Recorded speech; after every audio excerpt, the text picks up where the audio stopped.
आप सुन रहे हैं जगत गुरु तत्वदर्शी संत रामपाल जी महाराज द्वारा लिखित पुस्तक ज्ञान गंगा का पेज नंबर 99। ऋग्वेद मंडल 9 सूक्त 96 मंत्र 18। ऋषि मना य ऋषिकृत स्वर्षाः सहस्रणीथः पदवीयः कवीनाम तृतीयम धाम महिषः सिषा संत सोमा विराजमानो राजति स्तुप। ऋषि मना य ऋषिकृत स्वर्षाः सहस्रणीथः पदवीयः कवीनाम तृतीयम धाम महिषः सिषा संत सोमा विराजमानो राजति स्तुप। अनुवाद। वेद बोलने वाला ब्रह्म कह रहा है कि यह यानी जो पूर्ण परमात्मा विलक्षण बच्चे के रूप में आकर कवि नाम यानी प्रसिद्ध कवियों की पदवीयः यानी उपाधि प्राप्त करके अर्थात एक संत या ऋषि की भूमिका करता है, उस ऋषिकृत यानी संत रूप में प्रकट हुए प्रभु द्वारा रची सहस्राणीथः यानी हजारों वाणी ऋषिमना यानी संत स्वभाव वाले व्यक्तियों अर्थात भक्तों के लिए स्वर्षाः यानी स्वर्ग तुल्य आनंददायक होती हैं। सोम यानी वह अमर पुरुष अर्थात सत्पुरुष। तृतीया यानी तीसरे। धाम यानी मुक्ति लोक अर्थात सत्यलोक की। महिषः यानी सुदृढ़ पृथ्वी को। सिषा यानी स्थापित करके। अनु यानी पश्चात। संत यानी मानव सदृश संत रूप में होता हुआ। स्तूप यानी गुबंद अर्थात गुंबज में उच्चे टिले रूपी सिंहासन पर। विराजमनु राजती यानी उज्जवल स्थूल आकार में अर्थात मानव सदृश तेजोमय शरीर में विराजमान है। भावार्थ। मंत्र 17 में कहा है कि कबीरदेव शिशु रूप धारण कर लेता है, लीला करता हुआ बड़ा होता है, कविताओं द्वारा तत्व ज्ञान वर्णन करने के कारण कवि की पदवी प्राप्त करता है अर्थात उसे ऋषि संत व कवि कहने लग जाते हैं। वास्तव में वह पूर्ण परमात्मा कबीर ही है। उसके द्वारा रची अमृतवाणी कबीर वाणी यानी कबीरवाणी कही जाती है, जो भक्तों के लिए स्वर्ग तुल्य सुखदायी होती है। वही परमात्मा तीसरे मुक्ति धाम अर्थात सत्यलोक की स्थापना करके एक गुबंद अर्थात गुंबज में सिंहासन पर तेजोमय मानव सदृश शरीर में आकार में विराजमान है। इस मंत्र में तीसरा धाम सतलोक को कहा है। जैसे एक ब्रह्म का लोक जो 21 ब्रह्मांड का क्षेत्र है, दूसरा परब्रह्म का लोक जो 7 संख ब्रह्मांड का क्षेत्र है, तीसरा परम अक्षर ब्रह्म अर्थात पूर्ण ब्रह्म का सतलोक है, क्योंकि पूर्ण परमात्मा ने सत्यलोक में सत्य पुरुष रूप में विराजमान होकर नीचे के लोकों की रचना की है, इसलिए नीचे के लोकों की गणना की गई है। यही आंखों देखा प्रमाण संत गरीब दास जी ने बताया है। अर्श कुर्स पर सफेद गुंबज है जहाँ सतगुरु का डेरा। भावार्थ यह है कि ऊपर आसमान के ऊपरी छोर पर कबीर परमेश्वर जी एक सफेद गुबंद यानी गुंबज में रहते हैं। ऋग्वेद मंडल 9 सूक्त 96 मंत्र 19। चमुषट शयनः शकुनो विभृत्वा गोविंदुर्द्रप्स आयुधानि बिभ्रत अपामूर्भि सचमानायः समुद्रम तुरीयम धाम महिषो विवक्ति। चमुसत शयनः शकुनः विभृत्वा गोविंदोः द्रप्स आयुधानि बिभ्रत अपामूर्भ्यः सचमानः समुद्रम तुरीयम धाम महिषः विवक्ति। आप सुन रहे हैं जगत गुरु तत्वदर्शी संत रामपाल जी महाराज द्वारा लिखित पुस्तक ज्ञान गंगा का पेज नंबर 100। अनुवाद। चमुसत यानी पवित्र, गोविंदोह यानी कामधेनु रूपी सर्व मनोकामना पूर्ण करने वाला पूर्ण परमात्मा कबीरदेव। विभृत्वा यानी सर्व का पालन करने वाला है। शयनः यानी सफेद रंग युक्त। शकुनः यानी शुभ लक्षण युक्त। चमुसत यानी सर्वशक्तिमान है। द्रप्सः यानी जैसे दूध से दही बनाने की विधि होती है, ऐसे शास्त्रानुकूल साधना से दही रूपी पूर्ण मुक्तिदाता। आयुधानी यानी तत्व ज्ञान रूपी काल जाल विनाशक धनुष युक्त सारंगपाणी प्रभु है। सचमानः यानी वास्तविक। बिभ्रत यानी सर्व का पालन पोषण करता है। अपामूर्भ्यः यानी गहरे जल युक्त। समुद्रम यानी सागर की तरह गहरा गंभीर अर्थात विशाल। तुरीयम यानी चौथे। धाम यानी लोक अर्थात अनामी लोक में। महिषः यानी उज्जवल सुदृढ़ पृथ्वी पर। विवक्ति यानी अलग स्थान पर भिन्न भी रहता है। यह जानकारी कबीरदेव स्वयं ही भिन्न भिन्न करके विस्तार से देता है। भावार्थ। मंत्र 18 में कहा है कि पूर्ण परमात्मा कबीरदेव यानी कबीर परमेश्वर तीसरे मुक्ति धाम अर्थात सतलोक में एक गुंबज में रहता है। इस मंत्र 19 में कहा है कि अत्यधिक सफेद रंग वाला पूर्ण प्रभु जो कामधेनु की तरह सर्व मनोकामना पूर्ण करने वाला है, वही वास्तव में सर्व का पालन करता है। वही कबीरदेव जो मृतलोक में शिशु रूप धार कर आता है, वही जैसे दूध से दही बनाने की विधि होती है, ऐसे पूर्ण मोक्ष प्राप्त करने की शास्त्र विधि अनुसार साधना बताकर पूर्ण मोक्ष रूपी दही प्रदान करने वाला है। तत्व ज्ञान रूपी शास्त्र अर्थात धनुष युक्त होने से सारंग पाणी है तथा जैसे समुद्र सर्व जल का स्रोत है वैसे ही पूर्ण परमात्मा से सर्व की उत्पत्ति हुई है। गीता अध्याय 15 श्लोक 3 में कहा है कि संसार रूपी वृक्ष को तत्व ज्ञान रूपी शस्त्र द्वारा काटकर अर्थात तत्व ज्ञान द्वारा संशय समाप्त करके उसके पश्चात उस परम पद परमेश्वर की खोज करनी चाहिए, जहाँ जाने के पश्चात साधक लौटकर कभी संसार में नहीं आते अर्थात पूर्ण हो जाते हैं। जिस परमेश्वर से सर्व संसार रूपी वृक्ष की प्रवृत्ति विस्तार को प्राप्त हुई है वह पूर्ण प्रभु चौथे धाम अर्थात अनामी लोक में रहता है। जैसे प्रथम सतलोक, दूसरा अलख लोक, तीसरा अगम लोक, चौथा अनामी लोक है। इसलिए इस मंत्र 19 में स्पष्ट किया है कि कबीरदेव यानी कबीर परमेश्वर ही अनामी पुरुष रूप में चौथे धाम अर्थात अनामी लोक में भी अन्य तेजोमय रूप धारण करके रहता है। ऋग्वेद मंडल 9 सूक्त 96 मंत्र 20 मर्यो न शुभ्रस्तन्वम मृजानोत्यो न श्रित्वा सने धनानाम वृषेव यूथा परिकोशमर्शन कनिकृत चंबोरा विवेश मर्यः न शुभ्रस्तन्वम मृजाना अत्यः न श्रित्वा सने धनाना वृषेव यूथा परिकोशम अर्शन कनिकृदत चंबोह इरा विवेश। अनुवाद पूर्ण परमात्मा कबीरदेव जो चौथे धाम अर्थात अनामी लोक में तथा तीसरे धाम अर्थात सत्यलोक में रहता है वही परमात्मा न मर्यः यानी मनुष्य जैसा है परंतु नाश रहित अर्थात अमर, मृजनः यानी निर्मल मुखमंडल युक्त आकार में, अत्यः यानी बहुत, शुभ्रस्तन्वम यानी विशाल श्वेत शरीर धारण करता हुआ ऊपर के लोकों में विद्यमान है तथा वहां से श्रित्वा यानी गति करके अर्थात चलकर जिसका किसी को पता नहीं चलता वही समरूप परमात्मा। इरा यानी पृथ्वी पर, विवेश यानी अन्य वेशभूषा अर्थात भिन्न रूप, चंबोह यानी धारण करके आता है। आप सुन रहे हैं जगत गुरु तत्वदर्शी संत रामपाल जी महाराज द्वारा लिखित पुस्तक ज्ञान गंगा का पेज नंबर 101। सतलोक तथा पृथ्वी लोक पर लीला करता है। यथा यानी बहुत बड़े समूह को वास्तविक, सने यानी सनातन पूजा की, वृषेव यानी वर्षा करके, न धना नाम यानी उन राम नाम की कमाई के निर्धनों को, कनिकृदत यानी मंद स्वर से अर्थात श्वास उश्वास से मन ही मन में उच्चारण करके पूजा करवाता है, जिससे असंख्य अनुयायियों का पूरा संघ, परिकोशम यानी पूर्व वाले सुखसागर रूप अमृत खजाने अर्थात सत्यलोक को अर्शन यानी पूजा करके प्राप्त करता है। भावार्थ पूर्ण परमात्मा कबीरदेव यानी कबीर परमेश्वर ऊपर तीसरे धाम अर्थात सत्यलोक में रहता है तथा वही परमेश्वर अन्य मनुष्य रूप धारण करके चौथे धाम अर्थात अनामी लोक में रहता है। वही परमात्मा वैसा ही मनुष्य वाला समरूप सुंदर मुखमंडल युक्त श्वेत शरीर युक्त आकार में यहाँ पृथ्वी लोक पर भी आता है तथा अपनी वास्तविक पूजा विधि का ज्ञान करवाकर बहुत सारे समूह को अर्थात पूरे संघ को सत्य भक्ति के धनी बनाता है। असंख्य अनुयायियों का पूरा संघ सत्य भक्ति की कमाई से पूर्व वाले सुखमय लोक पूर्ण मुक्ति के खजाने को अर्थात सत्यलोक को साधना करके प्राप्त करता है। अथर्ववेद कांड नंबर 4 अनुवाक नंबर 1 मंत्र नंबर 7 संत रामपाल दास द्वारा भाषा भाष्य। यो अथर्वाणम पित्तरम देवबंधुम बृहस्पतिम नमसाव च गच्छात् त्वं विश्वेशाम जनिता यथा स कविर्देवो न दभायत स्वधावान। यह अथर्वाणम पित्तरम देवबंधुम बृहस्पतिम नमसा अव च गच्छात् त्वं विश्वेशाम जनिता यथा सह कविर्देवः न दभायत स्वधावान। अनुवाद यह यानी जो अथर्वाणम यानी अचल अर्थात अविनाशी, पित्तरम यानी जगत पिता, देवबंधुम यानी भक्तों का वास्तविक साथी अर्थात आत्मा का आधार, बृहस्पतिम यानी सबसे बड़ा स्वामी ज्ञान दाता जगत गुरु, च यानी तथा, नमसा यानी विनम्र पुजारी अर्थात विधिवत साधक को, अव यानी सुरक्षा के साथ, गच्छात यानी जो सतलोक जा चुके हैं उनको सतलोक ले जाने वाला, विश्वेशाम यानी सर्व ब्रह्मांडों को, जनिता यानी रचने वाला, न दभायत यानी काल की तरह धोखा न देने वाले, स्वधावान यानी स्वभाव अर्थात गुणों वाला, यथा यानी ज्यों का त्यों अर्थात वैसा ही, सह यानी वह, त्वम यानी आप, कबीरदेव कबीर देव यानी कबीर परमेश्वर अर्थात कबीरदेव है।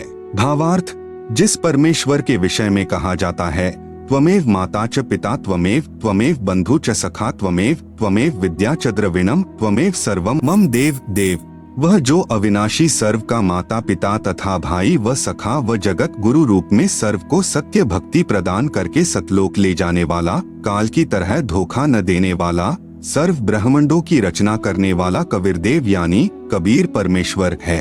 आप सुन रहे हैं जगत गुरु तत्वदर्शी संत रामपाल जी महाराज द्वारा लिखित पुस्तक ज्ञान गंगा का पेज नंबर 102।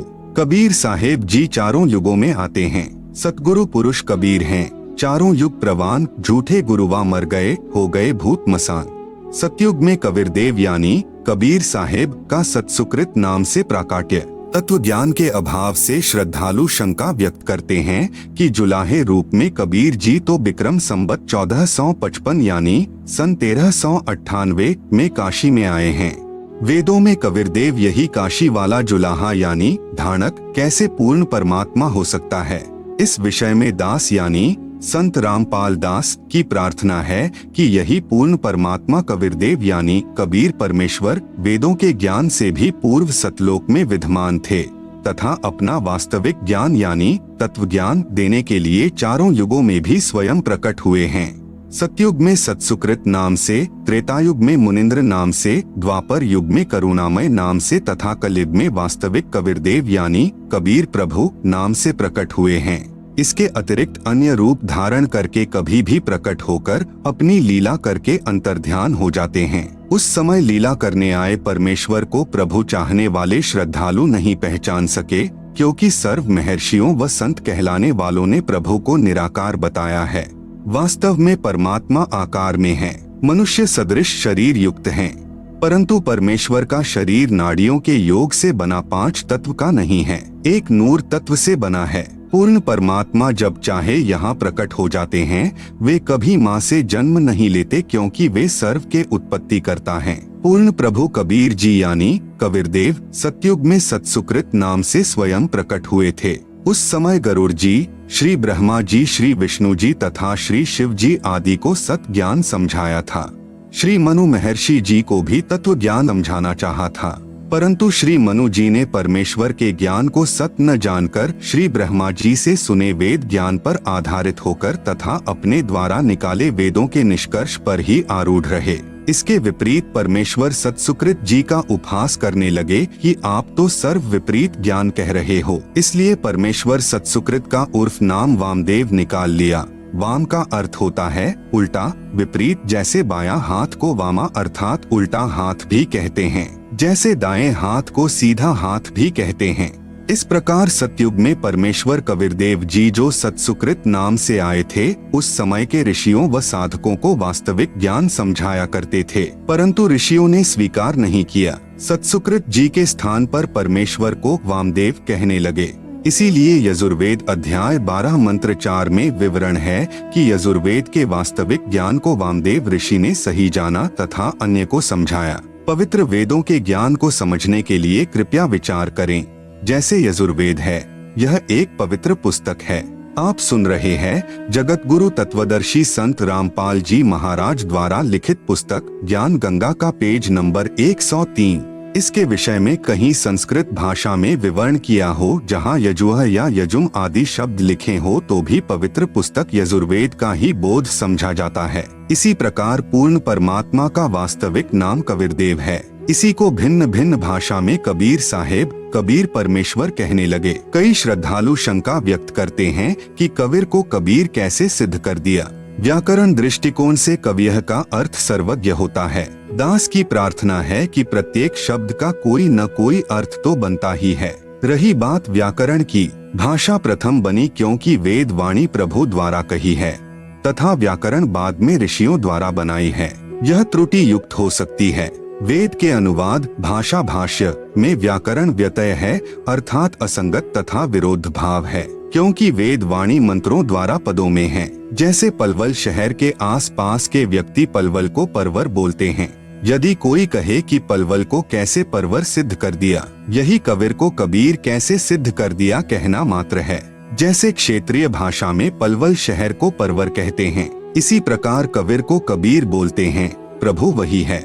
महर्षि दयानंद जी ने सत्यार्थ प्रकाश समुल्लास 4 पृष्ठ 100 पर दयानंद मठ दीना नगर पंजाब से प्रकाशित पर देवरिकामा का अर्थ देवर की कामना करने किया है। देवरी को पूरा र लिख कर देवर किया है। कविर को कविर, फिर भाषा भिन्न कबीर। लिखने व बोलने में कोई आपत्ति या व्याकरण की त्रुटि नहीं है। पूर्ण परमात्मा कबीर देव है। यह प्रमाण यजुर्वेद अध्याय 29 मंत्र 25 तथा सामवेद संख्या 1400 में भी है, जो निम्न है। यजुर्वेद के अध्याय नंबर 29 के श्लोक नंबर 25 संत रामपाल दास द्वारा भाषा भाष्य। समिद्धोऽद्य मनुषो दुरोणे देवो देवान्य जसी जातवेद आच वह मित्राम हश्चिकित्वान्त्वं दूतः कविर्षि प्रचेताः।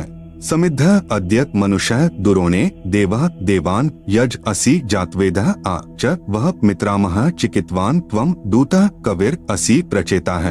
अनुवाद अध यानी आज अर्थात वर्तमान में, दुरोणे यानी शरीर रूप महल में दुराचार पूर्वक, मनुष्य यानी झूठी पूजा में लीन मननशील व्यक्तियों को, समिद्ध यानी लगाई हुई आग अर्थात शास्त्र विधि रहित वर्तमान पूजा जो हानिकारक होती है, उसके स्थान पर देवान यानी देवताओं के, देवः यानी देवता, जातवेदः यानी पूर्ण परमात्मा सत्पुरुष की वास्तविक, यज यानी पूजा, असि यानी है, आ यानी दयालु, मित्रामह यानी जीव का वास्तविक साथी पूर्ण परमात्मा ही अपने, चिकित्वान यानी स्वस्थ ज्ञान अर्थात यथार्थ भक्ति को, दूतः यानी संदेशवाहक रूप में, वह यानी लेकर आने वाला, च यानी तथा, प्रचेताः यानी बोध कराने वाला, त्वम यानी आप, कविर्षि यानी कबीरदेव अर्थात कबीर परमेश्वर हैं। भावार्थ जिस समय पूर्ण परमात्मा प्रकट होता है, उस समय सर्व ऋषि व संत जन शास्त्र विधि त्याग कर मनमाना आचरण अर्थात पूजा द्वारा सर्व भक्त समाज को मार्गदर्शन कर रहे होते हैं। तब अपने तत्व ज्ञान अर्थात स्वस्थ ज्ञान का संदेशवाहक बनकर स्वयं ही कबीरदेव अर्थात कबीर प्रभु ही आता है।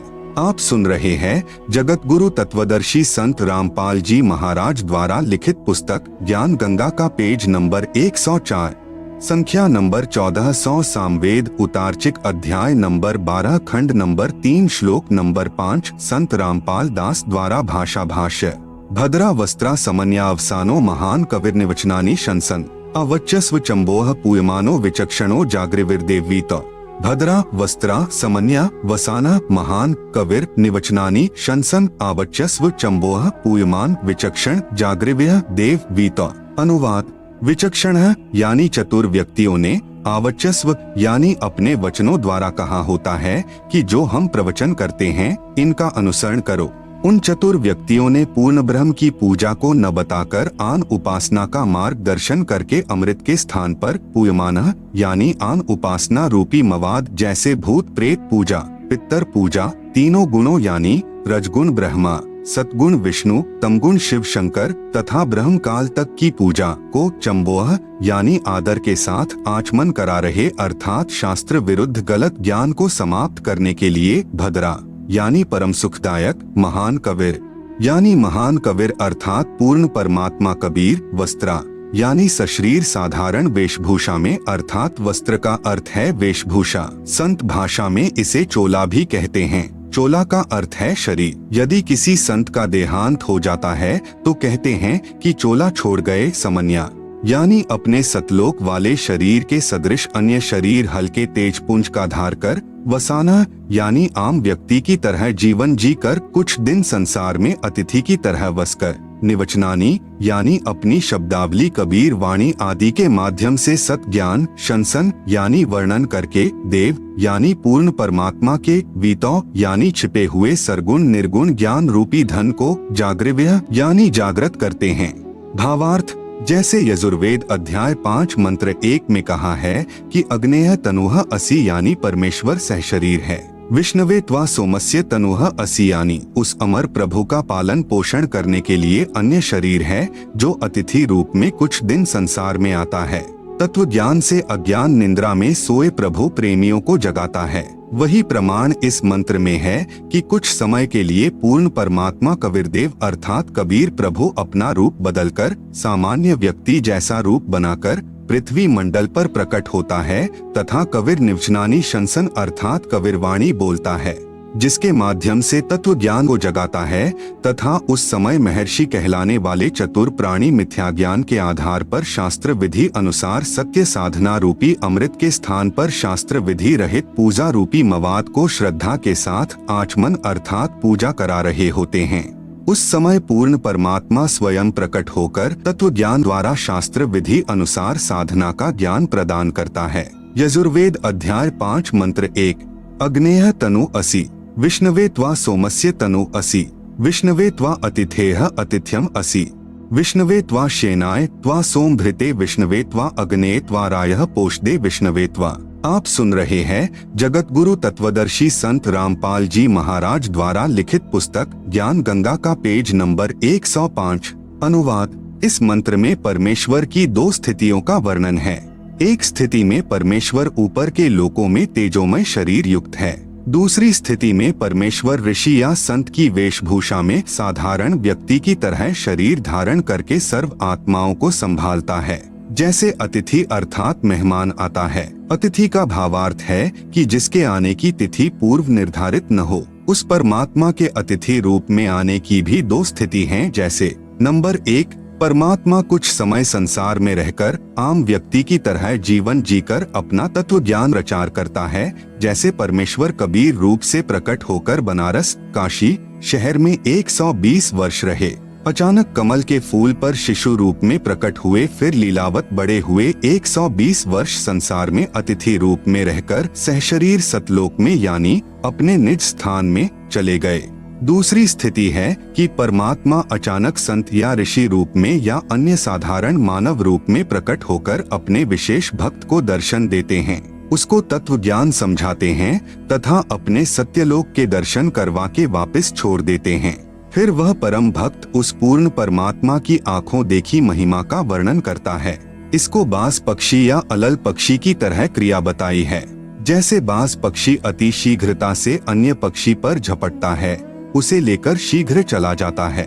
इसी प्रकार एक अलल यानी वायु में आकाश में रहने वाला पक्षी से तुलना की है, जो शीघ्र नीचे आता है तथा हाथियों को उठाकर शीघ्र वापस आकाश में चला जाता है। जैसे परमात्मा अचानक प्रकट होकर संत नानक जी को बेई नदी पर मिले, सच्चखंड अर्थात सतलोक के दर्शन करवा के तीसरे दिन अचानक पृथ्वी पर छोड़ दिया।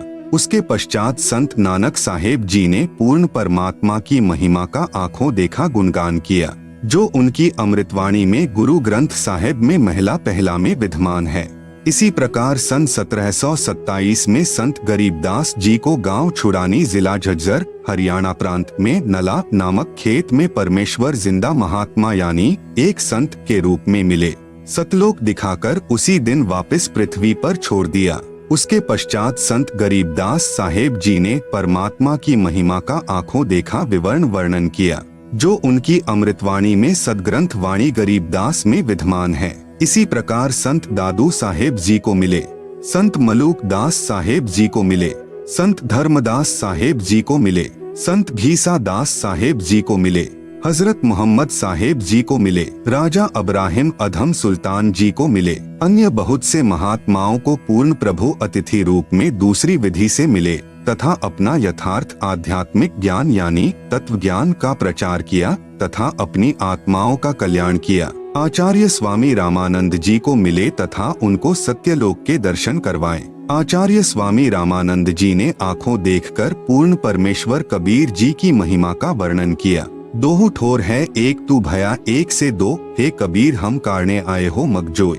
आप सुन रहे हैं जगत गुरु तत्वदर्शी संत रामपाल जी महाराज द्वारा लिखित पुस्तक ज्ञान गंगा का पेज नंबर 106। स्वामी रामानंद जी ने कहा है, कबीर परमेश्वर आप ऊपर तेजोमय शरीर में तथा यहाँ दोनों स्थानों पर आप ही हैं। हमारे लिए आप इतना रास्ता चल कर आए हैं।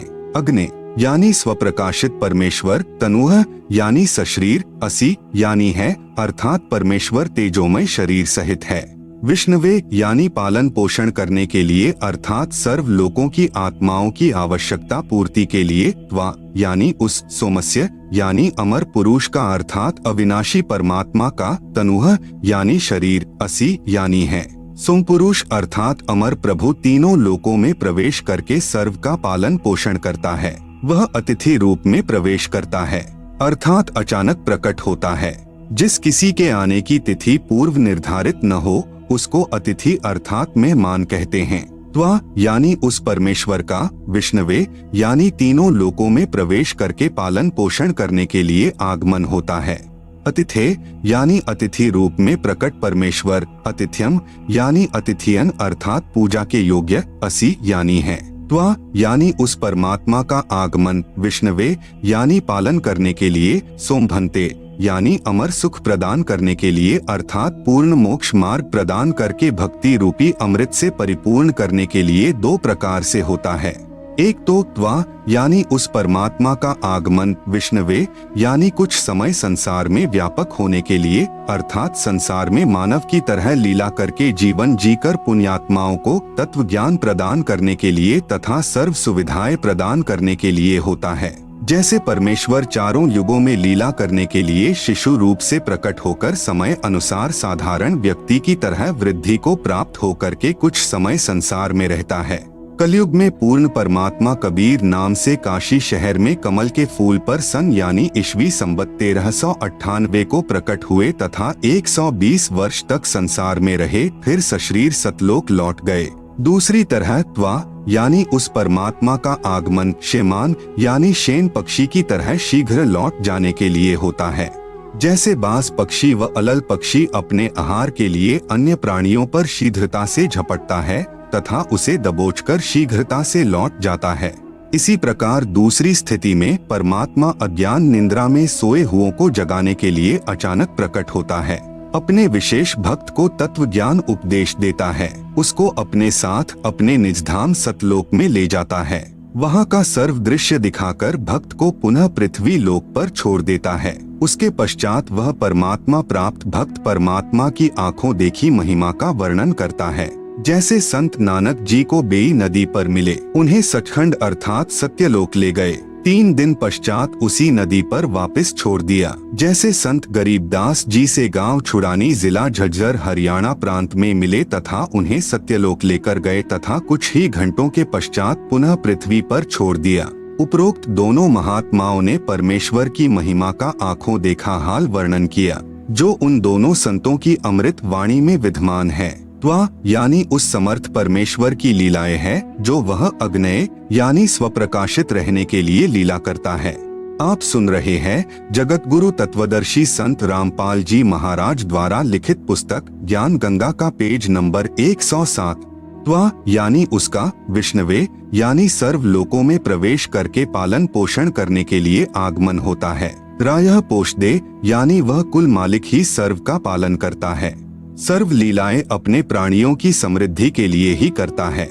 पवित्र ऋग्वेद के निम्न मंत्रों में भी पहचान बताई है कि जब वह पूर्ण परमात्मा कुछ समय संसार में लीला करने आता है तो शिशु रूप धारण करता है। उस पूर्ण परमात्मा की परवरिश अधन्यधेनवः यानी कवारी गाय द्वारा होती है। फिर लीलावत बड़ा होता है तो अपने पाने व सतलोक जाने अर्थात पूर्ण मोक्ष मार्ग का तत्व ज्ञान कविर्गिभ्यः यानी कबीर बाणी द्वारा कविताओं द्वारा बोलता है, जिस कारण से प्रसिद्ध कवि कहलाता है।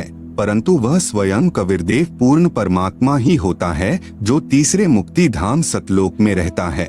ऋग्वेद मंडल 9 सूक्त 1 मंत्र 9 तथा सूक्त 96 मंत्र 17 से 18। ऋग्वेद मंडल 9 सूक्त 1 मंत्र 9। अभि इमं अधन्या उत्श्रीणन्ति धेनवः शिशुम सोमिन्द्राय पात्वे। अभि इमं अधन्या उत्श्रीणन्ति धेनवः शिशुम सोमम इंद्राय पात्वे।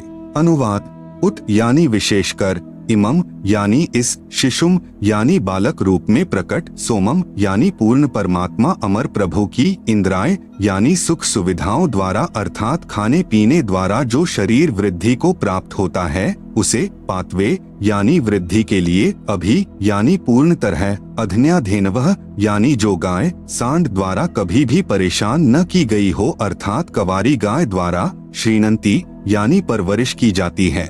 भावार्थ, पूर्ण परमात्मा अमर पुरुष जब लीला करता हुआ बालक रूप धारण करके स्वयं प्रकट होता है, उस समय कवारी गाय अपने आप दूध देती है, जिससे उस पूर्ण प्रभु की परवरिश होती है। ऋग्वेद मंडल 9 सूक्त 96 मंत्र 17।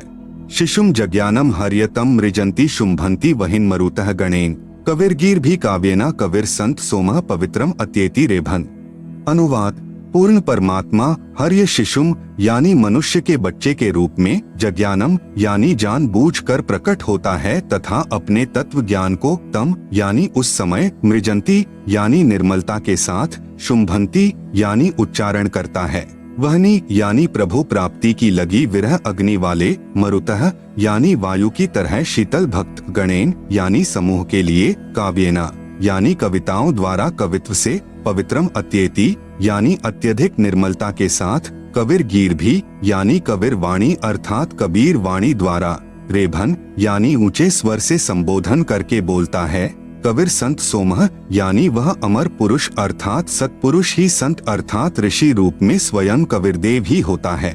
परंतु उस परमात्मा को न पहचानकर कवि कहने लग जाते हैं। भावार्थ: वेद बोलने वाला ब्रह्म कह रहा है कि विलक्षण मनुष्य के बच्चे के रूप में प्रकट होकर पूर्ण परमात्मा कविरदेव अपने वास्तविक ज्ञान को अपनी कविर्गिभ्यः अर्थात कबीर बाणी द्वारा निर्मल ज्ञान अपने हंसात्माओं अर्थात पुण्यात्मा अनुयायियों को कवि रूप में कविताओं, लोकोक्तियों के द्वारा संबोधन करके अर्थात उच्चारण करके वर्णन करता है। वह स्वयं सत्पुरुष कबीर ही होता है। आप सुन रहे हैं जगत गुरु तत्वदर्शी संत रामपाल जी महाराज द्वारा लिखित पुस्तक ज्ञान गंगा का पेज नंबर 108, ऋग्वेद मंडल 9 सूक्त 96 मंत्र 18। ऋषि मना य ऋषिकृत स्वर्षाः सहस्त्राणिथ पदवीः कवीनां तृतीयम धाम महिषः सिषा संत सोमा विराजमानु राजतिष्ठुप। अनुवाद: वेद बोलने वाला ब्रह्म कह रहा है कि यह यानी जो पूर्ण परमात्मा विलक्षण बच्चे के रूप में आकर कवि नाम यानी प्रसिद्ध कवियों की, पदवीयः यानी उपाधि प्राप्त करके अर्थात एक संत या ऋषि की भूमिका करता है, उस ऋषिकृत यानी संत रूप में प्रकट हुए प्रभु द्वारा रची, सहस्राणीथ यानी हजारों वाणी, ऋषिम्ना यानी संत स्वभाव वाले व्यक्तियों अर्थात भक्तों के लिए, स्वर्षाः यानी स्वर्ग तुल्य आनंददायक होती हैं। संत सोमः यानी ऋषि संत रूप से प्रकट वह अमर पुरुष अर्थात सत्पुरुष ही होता है। वह पूर्ण प्रभु तृतीया यानी तीसरे, धाम यानी मुक्ति लोक अर्थात सतलोक की, महिषः यानी सुदृढ़ पृथ्वी को, सिषा यानी स्थापित करके, अनु यानी पश्चात मानव सदृश संत रूप में, स्तूप यानी गुबंद अर्थात गुंबज में ऊंचे टिले रूपी सिंहासन पर, विराजमनु राजती यानी उज्ज्वल स्थूल आकार में अर्थात मानव सदृश शरीर में विराजमान है। भावार्थ: मंत्र 17 में कहा है कि कविरदेव शिशु रूप धारण कर लेता है, लीला करता हुआ बड़ा होता है, कविताओं द्वारा तत्व ज्ञान वर्णन करने के कारण कवि की पदवी प्राप्त करता है अर्थात उसे कवि कहने लग जाते हैं। वास्तव में वह पूर्ण परमात्मा कबीर यानी कबीर प्रभु ही है। उसके द्वारा रची अमृतवाणी कबीर वाणी यानी कबीरगिरह अर्थात कबीरवाणी कही जाती है, जो भक्तों के लिए स्वर्ग तुल्य सुखदायी होती है। वही परमात्मा तीसरे मुक्ति धाम अर्थात सतलोक की स्थापना करके एक गुबंद अर्थात गुंबज में सिंहासन पर तेजोमय मानव सदृश शरीर में आकार में विराजमान है। इस मंत्र में तीसरा धाम सतलोक को कहा है। जैसे एक ब्रह्म का लोक जो 21 ब्रह्मांड का क्षेत्र है, दूसरा परब्रह्म का लोक जो 7 संख ब्रह्मांड का क्षेत्र है, तीसरा परम अक्षर ब्रह्म अर्थात पूर्ण ब्रह्म का रिद्धाम अर्थात सतलोक है। त्रेतायुग में कबीरदेव यानी कबीर साहेब का मुनिंद्र नाम से प्राकाट्य, नल तथा नील को शरण में लेना। त्रेतायुग में स्वयंभू यानी स्वयं प्रकट होने वाला, कबीरदेव यानी कबीर परमेश्वर रूपांतर करके मुनिंद्र ऋषि के नाम से आए हुए थे। अनल अर्थात नल तथा अनिल अर्थात नील दोनों आपस में मौसी के पुत्र थे। माता पिता का देहांत हो चुका था। नल तथा नील दोनों शारीरिक व मानसिक रोग से अत्यधिक पीड़ित थे। सर्व ऋषियों व संतों से कष्ट निवारण की प्रार्थना कर चुके थे। सर्व संतों ने बताया था कि यह आपका प्रारब्ध का पाप कर्म का दंड है, यह आपको भोगना ही पड़ेगा, इसका कोई समाधान नहीं है। आप सुन रहे हैं जगत गुरु तत्वदर्शी संत रामपाल जी महाराज द्वारा लिखित पुस्तक ज्ञान गंगा का पेज नंबर 109। दोनों दोस्त जीवन से निराश होकर मृत्यु का इंतजार कर रहे थे। एक दिन दोनों को मुनिंद्र नाम से प्रकट पूर्ण परमात्मा का सत्संग सुनने का अवसर प्राप्त हुआ। सत्संग के उपरांत जो ही दोनों ने परमेश्वर कबीरदेव यानी कबीर साहेब उर्फ मुनिंद्र ऋषि जी के चरण छुए तथा परमेश्वर मुनिंद्र जी ने सिर पर हाथ रखा तो दोनों का असाध्य रोग छू मंत्र हो गया, अर्थात दोनों नल तथा नील स्वस्थ हो गए। इस अद्भुत चमत्कार को देखकर प्रभु के चरणों में गिरकर घंटों रोते रहे तथा कहा, आज हमें प्रभु मिल गया जिसकी तलाश थी, तथा उससे प्रभावित होकर उनसे नाम यानी दीक्षा ले लिया तथा मुनिंद्र साहेब जी के साथ ही सेवा में रहने लगे। पहले संतों का समागम पानी की व्यवस्था देखकर नदी के किनारे पर होता था। नल और नील दोनों बहुत प्रभु प्रेमी तथा भोली आत्माएं थी। परमात्मा में श्रद्धा बहुत थी, सेवा बहुत किया करते थे। समागमों में रोगी व वृद्ध व विकलांग भक्तजन आते तो उनके कपड़े धोते तथा बर्तन साफ करते, उनके लोटे और गिलास मांज देते थे, परंतु थे भोले से दिमाग के। कपड़े धोने लग जाते तो सत्संग में जो प्रभु की कथा सुनी होती उसकी चर्चा करने लग जाते। वे दोनों प्रभु चर्चा में बहुत मस्त हो जाते और वस्तुएं दरिया के जल में डूब जाती, उनको पता भी नहीं चलता। किसी की 4 वस्तु लेकर जाते तो 2 वस्तु वापस लाकर देते थे। भक्तजन कहते कि भाई आप सेवा तो बहुत करते हो, परंतु हमारा तो बहुत काम बिगाड़ देते हो। ये खोई हुई वस्तुएं हम कहाँ से लेकर आएं? आप हमारी सेवा ही करनी छोड़ दो, हम अपनी सेवा आप ही कर लेंगे। फिर नल तथा नील रोने लग जाते थे कि हमारी सेवा न छीनो, अब की बार नहीं खोएंगे, परंतु फिर वही काम करते। फिर प्रभु की चर्चा में लग जाते और वस्तुएं दरिया जल में डूब जाती।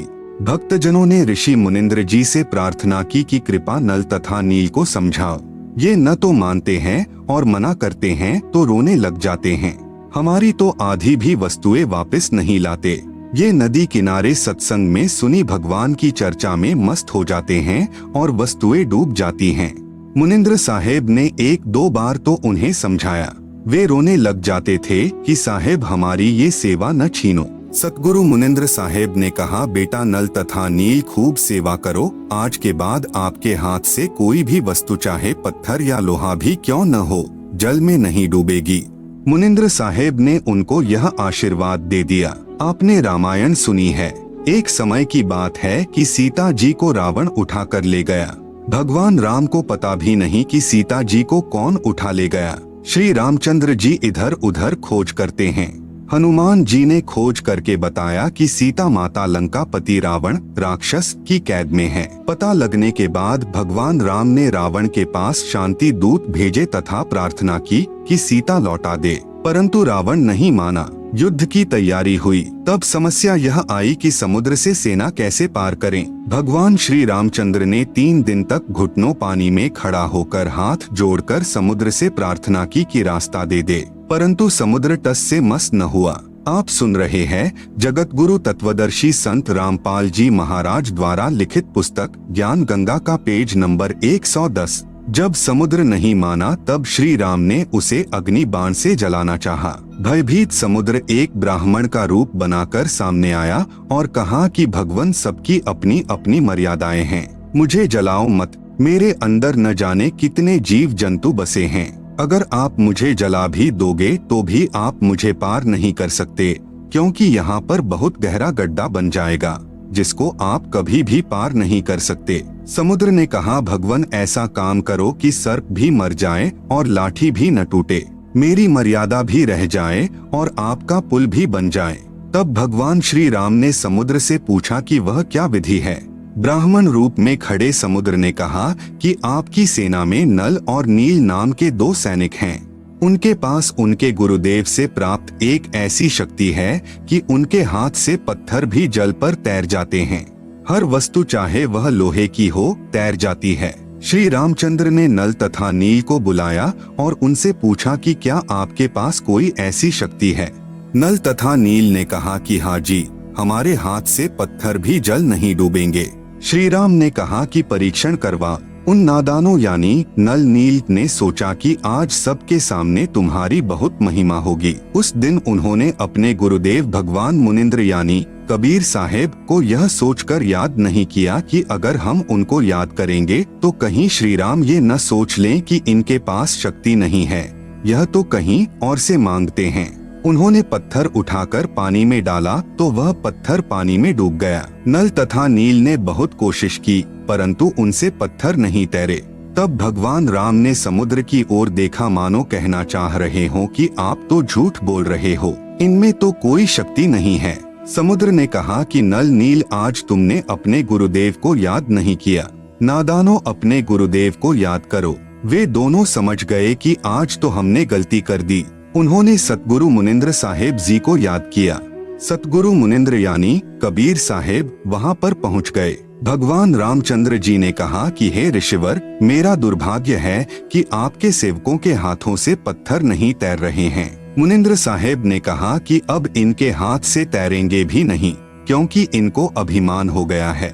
सतगुरु की वाणी प्रमाण करती है कि गरीब जैसे माता गर्भ को राखे जतन बनाए, ठेस लगे तो क्षीण होवे, तेरी ऐसे भक्ति जाए। उस दिन के पश्चात नल तथा नील की वह शक्ति समाप्त हो गई। श्री रामचंद्र जी ने परमेश्वर मुनिंद्र साहेब जी से कहा कि हे ऋषिवर, मुझ पर बहुत आपत्ति आई हुई है, दया करो, किसी प्रकार सेना परले पार हो जाए। जब आप अपने सेवकों को शक्ति दे सकते हो तो प्रभु कुछ रजा करो। मुनिंद्र साहेब ने कहा कि यह जो सामने वाला पहाड़ है, मैंने उसके चारों तरफ एक रेखा खींच दी है, इसके बीच बीच के पत्थर उठा लाओ, वे नहीं डूबेंगे। श्री राम ने परीक्षण के लिए पत्थर मंगवाया, उसको पानी पर रखा तो वह तैरने लग गया।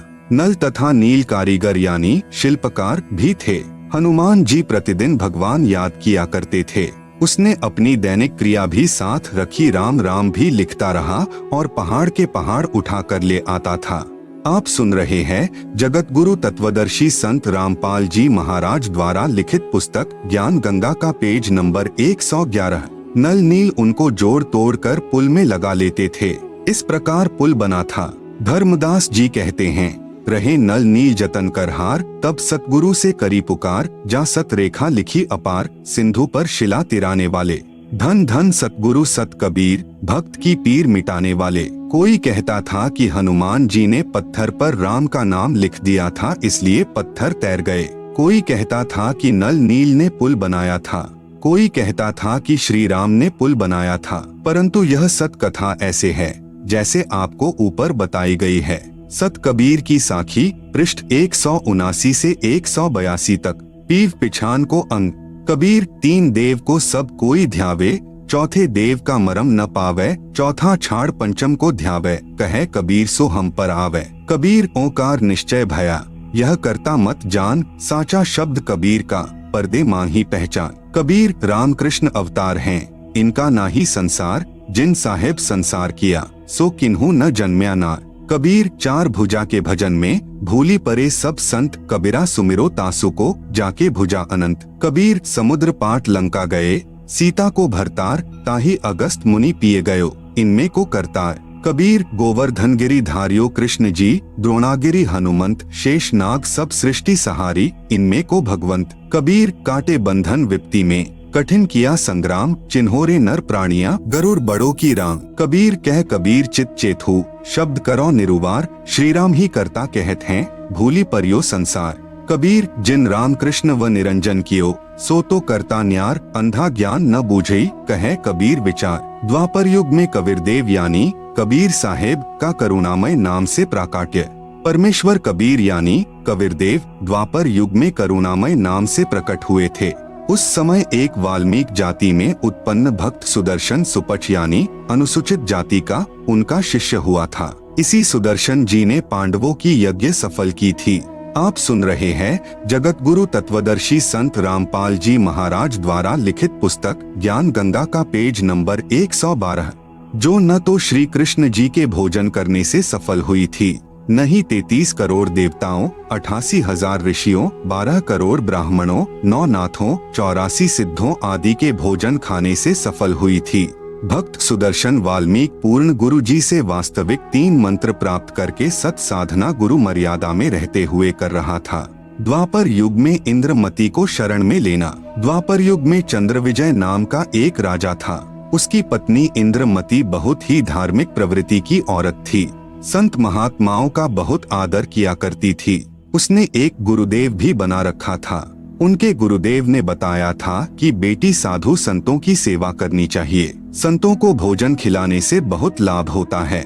एकादशी का व्रत, मंत्र के जाप आदि साधनाएं जो गुरुदेव ने बताई थी, वह भगवत भक्ति में बहुत दृढ़ता से लगी हुई थी। गुरुदेव ने बताया था कि संतों को भोजन खिलाया करेगी तो तू आगे भी रानी बन जाएगी और तुझे स्वर्ग प्राप्ति होगी। रानी ने सोचा कि प्रतिदिन एक संत को भोजन अवश्य खिलाया करूंगी। उसने यह प्रतिज्ञा मन में ठान ली कि मैं खाना बाद में खाया करूंगी, पहले संत को खिलाया करूंगी। इससे मुझे याद बनी रहेगी, कहीं मुझे भूल न पड़ जाए। रानी प्रतिदिन पहले एक संत को भोजन खिलाती, फिर स्वयं खाती। वर्षों तक ये क्रम चलता रहा। एक समय हरिद्वार में कुंभ के मेले का संयोग हुआ। जितने भी त्रिगुण माया के उपासक संत थे, सभी गंगा में स्नान के लिए यानी परभी लेने के लिए प्रस्थान कर गए। इस कारण से कई दिन रानी को भोजन कराने के लिए कोई संत नहीं मिला। रानी इंद्रमती ने भी प्रतिज्ञावश स्वयं भी भोजन नहीं किया।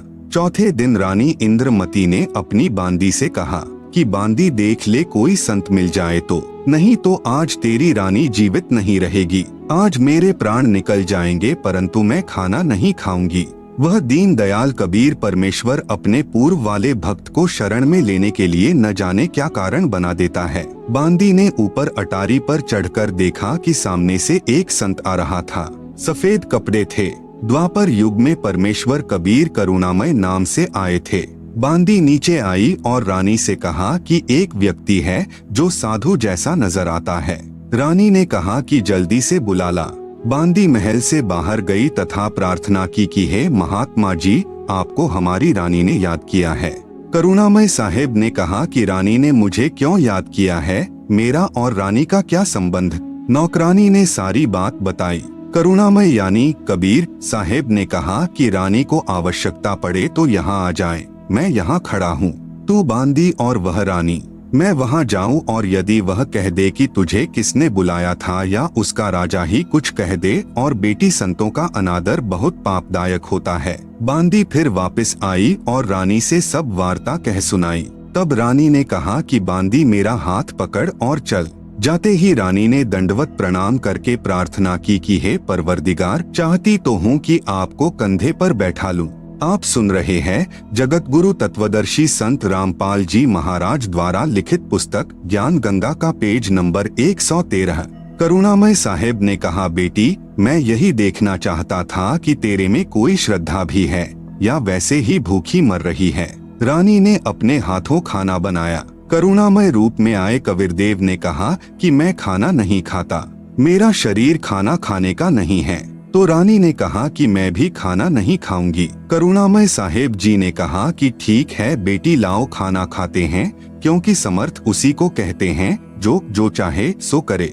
करुणामय साहेब ने खाना खा लिया। करुणामय रूप में प्रकट कविरग्नियानी कबीर परमेश्वर ने रानी से पूछा कि जो यह तू साधना कर रही है, यह तेरे को किसने बताई है। रानी ने कहा कि मेरे गुरुदेव ने आदेश दिया है। कबीर साहेब ने पूछा, क्या आदेश दिया है तेरे गुरुदेव ने। इंद्रमती ने कहा कि ब्रह्मा विष्णु महेश की पूजा, एकादशी का व्रत, तीर्थ भ्रमण, देवी पूजा, श्राद्ध निकालना, मंदिर में जाना, संतों की सेवा करना। करुणामय यानी कबीर साहेब ने कहा कि जो साधना तेरे गुरुदेव ने दी है, तेरे को जन्म और मृत्यु तथा स्वर्ग नरक के चक्र में रखेगी व 84 लाख योनियों के कष्ट से मुक्त नहीं होने देगी। रानी ने कहा कि महाराज जी, जितने भी संत हैं अपनी अपनी प्रभुता आप ही बनाने आते हैं। मेरे गुरुदेव के बारे में कुछ नहीं कहोगे, मैं चाहे मुक्त हो या न हो। अब करुणामय यानी कबीर साहेब सोचते हैं कि इस भोले जीव को कैसे समझाएं। इन्होंने जो पूछ पकड़ ली उसको छोड़ नहीं सकते, मर सकते हैं। करुणामय साहेब ने कहा कि बेटी वैसे तो तेरी इच्छा है, मैं निंदा नहीं कर रहा। क्या मैंने आपके गुरुदेव को गाली दी है या कोई बुरा कहा है? मैं तो भक्ति मार्ग बता रहा हूँ कि यह भक्ति शास्त्र विरुद्ध है, तुझे पार नहीं होने देगी और न ही तेरा कोई आने वाला कर्म दंड कटेगा। और सुन ले, आज से तीसरे दिन तेरी मृत्यु हो जाएगी। न तेरा गुरु बचा सकेगा और न तेरी यह नकली साधना बचा सकेगी। जब मरने की बारी आती है फिर जीव को डर लगता है। वैसे तो नहीं मानते। रानी ने सोचा कि संत झूठ नहीं बोलते, कहीं ऐसा न हो कि मैं परसों ही मर जाऊं। इस डर से करुणामय साहेब से पूछा कि साहेब, क्या मेरी जान बच सकती है? कबीर साहेब यानी करुणामय ने कहा कि बच सकती है। अगर तू मेरे से उपदेश लेगी, मेरी शिष्या बनेगी, पिछली पूजाएं त्यागेगी, तब तेरी जान बचेगी। इंद्रमती ने कहा, मैंने सुना है कि गुरुदेव नहीं बदलना चाहिए, पाप लगता है। कबीर साहेब यानी करुणामय ने कहा कि नहीं पुत्री, यह भी तेरा भ्रम है। एक वैद्य यानी डॉक्टर से दवाई न लगे तो क्या दूसरे से नहीं लेते। एक 5वीं कक्षा का अध्यापक होता है, फिर एक उच्च कक्षा का अध्यापक होता है। बेटी अगली कक्षा में जाना होगा, क्या सारी उम्र 5वीं कक्षा में ही लगी रहेगी? इसको छोड़ना पड़ेगा। तू अब आगे की पढ़ाई पढ़, मैं पढ़ाने आया हूँ। वैसे तो नहीं मानती, परंतु मृत्यु दिखने लगी कि संत कह रहा है तो कहीं बात न बिगड़ जाए। ऐसा विचार करके इंद्रमती ने कहा कि जैसे आप कहोगे मैं वैसे ही करूँगी।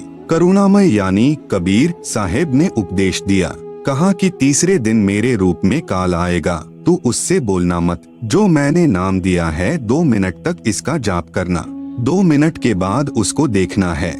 आप सुन रहे हैं जगत गुरु तत्वदर्शी संत रामपाल जी महाराज द्वारा लिखित पुस्तक ज्ञान गंगा का पेज नंबर 114। उसके बाद सत्कार करना है। वैसे तो गुरुदेव आए तो अति शीघ्र चरणों में गिर जाना चाहिए, ये मेरा केवल इस बार आदेश है। रानी ने कहा, ठीक है जी। अब रानी को तो चिंता बनी हुई थी, श्रद्धा से जाप कर रही थी। कबीर साहेब यानी करुणामय साहेब का रूप बनाकर गुरुदेव रूप में काल आया। आवाज लगाई, इंद्रमती इंद्रमती। अब उसको तो पहले ही डर था, नाम स्मरण किया, काल की तरफ नहीं देखा। 2 मिनट के बाद जब देखा तो काल का स्वरूप बदल गया। काल का ज्यों का त्यों चेहरा दिखाई देने लगा, करुणामय साहेब का स्वरूप नहीं रहा। जब काल ने देखा कि तेरा तो स्वरूप बदल गया, वह जान गया कि इसके पास कोई शक्ति युक्त मंत्र है। यह कहकर चला गया कि तुझे फिर देखूंगा, अब तो बच गई। रानी बहुत खुश हुई, फूली नहीं समाई। कभी अपनी बांदियों को कहने लगी कि मेरी मृत्यु होनी थी, मेरे गुरुदेव ने मुझे बचा दिया। राजा के पास गई तथा कहा कि आज मेरी मृत्यु होनी थी, मेरे गुरुदेव ने रक्षा कर दी, मुझे लेने के लिए काल आया था। राजा ने कहा कि तू ऐसे ही ड्रामे करती रहती है, काल आता तो क्या तुझे छोड़ जाता? ये संत वैसे बहका देते हैं। राजा की बात को रानी कैसे माने? खुशी खुशी में रानी अपने कक्ष में जाकर लेट गई। कुछ देर के बाद सर्प बनकर काल फिर आया और रानी को डस लिया। जो ही सर्प ने डसा, रानी को पता चल गया। रानी जोर से चिल्लाई, मुझे सांप ने डस लिया। नौकर भागे। देखते ही देखते एक मोरी यानी पानी निकलने का छोटा छिद्र में से वह सर्प निकल गया। अपने गुरुदेव को पुकार कर रानी बेहोश हो गई। करुणामय यानी कबीर साहेब वहाँ प्रकट हो गए। लोगों को दिखाने के लिए मंत्र बोला। वे तो बिना मंत्र भी जीवित कर सकते हैं, किसी जंत्र मंत्र की आवश्यकता नहीं। इंद्रमती को जीवित कर दिया। रानी ने बड़ा शुक्र मनाया कि हे बंदी छोड़, यदि आज आपकी शरण में नहीं होती तो मेरी मृत्यु हो जाती। कबीर परमेश्वर ने कहा कि इंद्रमती, इस काल को मैं तेरे घर में घुसने भी नहीं देता, तेरे पर यह हमला भी नहीं करता, परंतु तुझे विश्वास नहीं होता। तू यह सोचती कि मेरे ऊपर कोई आपत्ति नहीं आनी थी। गुरुजी ने मुझे बहकाकर नाम दे दिया, इसलिए तेरे को थोड़ा सा झटका दिखाया है, नहीं तो बेटी तेरे को विश्वास नहीं होता। धर्मदास यहाँ घना अंधेरा, बिन परिचय जीव जम का चेहरा। कबीर साहेब यानी करुणामय ने कहा कि अब जब मैं चाहूँगा तब तेरी मृत्यु होगी। गरीबदास जी कहते हैं कि गरीब काल डरे करतार से, जय जय जय जगदीश, जौरा जौरी झाड़ती पग रज डारे शीश। यह काल कबीर भगवान यानी कबीर परमेश्वर से डरता है और यह मौत कबीर साहेब के जूते झाड़ती है, अर्थात नौकर तुल्य है। फिर उस धूल को अपने सिर पर लगाकर कहती है कि आपके भक्त के पास मैं नहीं जाऊंगी। गरीब काल जो पीसे पीसना, जौरा है पनिहार, ये 2 असल मजूर हैं मेरे साहेब के दरबार। आप सुन रहे हैं जगत गुरु तत्वदर्शी संत रामपाल जी महाराज द्वारा लिखित पुस्तक ज्ञान गंगा का पेज नंबर 115। यह काल जो यहाँ का 21 ब्रह्मांड का भगवान यानी ब्रह्म है तथा जो ब्रह्मा विष्णु महेश का पिता है, ये तो मेरे कबीर साहेब का आटा पीसता है, अर्थात पक्का नौकर है। और जौरा यानी मौत मेरे कबीर परमेश्वर का पानी भरती है, अर्थात एक विशेष नौकरानी है। यह 2 असल मजदूर मेरे कबीर परमेश्वर के दरबार में हैं। कुछ दिनों के बाद साहेब फिर आए। रानी इंद्रमती को सतनाम प्रदान किया। फिर कुछ समय के उपरांत करुणामय साहेब ने रानी इंद्रमती की अति श्रद्धा देखकर सारनाम दिया, शब्द की उपलब्धि करवाई। कबीर परमेश्वर रानी इंद्रमती को समय समय पर दर्शन देने जाते रहते थे, तो इंद्रमती प्रार्थना किया करती थी कि मेरे पति राजा को समझाओ मालिक, यह भी मान जाए, आपके चरणों में आ जाए तो मेरा जीवन सफल हो जाए। चंद्रविजय से कबीर साहेब ने प्रार्थना की कि चंद्रविजय आप भी नाम लो, यह 2 दिन का राज और ठाठ है, फिर 84 लाख योनियों में प्राणी चला जाएगा। चंद्रविजय ने कहा कि भगवान मैं तो नाम लूं नहीं और आपकी शिष्या को मना करूं नहीं, चाहे सारे खजाने को ही दान करो, चाहे किसी प्रकार का सत्संग करवाओ, मैं मना नहीं करूंगा। कबीर साहेब यानी करुणामय ने पूछा आप नाम क्यों नहीं लोगे? चंद्रविजय राजा ने कहा कि मैंने तो बड़े बड़े राजाओं की पार्टियों में जाना पड़ता है। करुणामय यानी कबीर साहेब ने कहा कि पार्टियों में जाने में नाम क्या बाधा करेगा, सभा में जाओ, वहाँ काजू खाओ, दूध पी लो, शरबत जूस पी लो, शराब मत प्रयोग करो, शराब पीना महापाप है। परंतु राजा नहीं माना। रानी की प्रार्थना पर करुणामय यानी कबीर साहेब ने राजा को फिर समझाया कि नाम के बिना ये जीवन ऐसे ही व्यर्थ हो जाएगा, आप नाम ले लो। राजा ने फिर कहा कि गुरुजी मुझे नाम के लिए मत कहना, आपकी शिष्या को मैं मना नहीं करूंगा, चाहे कितना दान करे, कितना सत्संग करवाए। साहेब ने कहा कि बेटी इस 2 दिन के सुख को देखकर इसकी बुद्धि भ्रष्ट हो चुकी है, तू प्रभु के चरणों में लगी रह, अपना आत्म कल्याण करवा। यहाँ कोई किसी का पति नहीं, कोई किसी की पत्नी नहीं, पूर्व जन्म के संस्कार से 2 दिन का संबंध है, अपना कर्म बना बेटी। अब इंद्रमती 80 वर्ष की बुढ़िया हो गई है, कहाँ 40 साल की उम्र में मर जाना था। जब शरीर भी हिलने लगा तब करुणामय साहेब बोले अब बोल इंद्रमती क्या चाहती है? चलना चाहती है सतलोक? इंद्रमती ने कहा कि परमेश्वर मैं तैयार हूँ, बिल्कुल तैयार हूँ दाता। करुणामय साहेब ने कहा कि तेरी पोते या पोती में कोई ममता तो नहीं है? रानी ने कहा बिल्कुल नहीं परमेश्वर, आपने ज्ञान ही ऐसा निर्मल दे दिया, इस गंदे लोक की क्या इच्छा करूँ? कबीर यानी करुणामय परमेश्वर जी ने कहा कि चल बेटी। रानी प्राण त्याग गई। परमेश्वर कबीर यानी करुणामय बंदी छोड़ रानी इंद्रमती की आत्मा को ऊपर ले गए। इसी ब्रह्मांड में एक मानसरोवर है, उस मानसरोवर पर जाकर इस आत्मा को स्नान कराना होता है। इस प्राणी को कबीर परमेश्वर पूरे गुरु के स्वरूप में प्रकट होकर कुछ समय तक मानसरोवर पर रखते हैं। परमेश्वर कबीर बंदी छोड़ जी ने इंद्रमती से फिर